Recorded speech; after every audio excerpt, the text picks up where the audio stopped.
എന്തിനി അടി കാണാൻ പോയിക്കുമായിരുന്നു. അപ്പോൾ അവന്മാരും അടിക്കുന്നില്ല. അപ്പുറത്ത് പോയി മാറി നിന്ന് അടിക്കുന്നത് പറഞ്ഞേ വിഷമിച്ചു പോയി വാങ്ങിച്ച് ആരോടൊന്നും പറയാനായിരുന്നു. നീക്ക് അടി ഉണ്ടാക്കിയോ ഇവിടെ നിന്ന് ഉണ്ടാക്കണം. എന്തിനാ അടി ഉണ്ടാക്കി അതെനിക്കറിയത്തില്ല. പരീക്ഷിക്കണ്ടേ? അത് അന്വേഷിച്ചപ്പോൾ അവിടെ ഉള്ള ആർക്കും അറിയത്തില്ല. പോളി പിള്ളേർക്ക് അറിയത്തില്ല. എഞ്ചിനീയറിംഗ് ആരോട് ചോദിക്കണം എന്തിനാണ്. ഇന്നലെ ആയിട്ട് ഒരടി ഉണ്ടായിരുന്നു. എന്നാൽ അവർ തന്നെ ആയിരിക്കും ഇത്. അത് ഇവിടെയാണ് നമ്മുടെ ഉള്ളവരാണോ? നമ്മുടെ ഇവിടെ ഉള്ളവരാണോ? അതറിയത്തില്ല. എവിടെയെന്ന് അടി ഉണ്ടാക്കി? ഇത്ര നേരം ഇവിടെ ആയിരുന്നു. ഈ പാർക്കിൻ്റെ അവിടെ തന്നെ.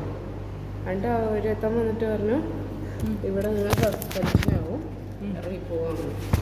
അങ്ങനെ ഇറങ്ങി അപ്പുറത്തെ ഇവിടെ നിന്ന് വളയുന്ന അവിടെ ഒരു പറമ്പ്, ആ പറമ്പിൽ പോയി നിൽപ്പുണ്ട് ഇപ്പം.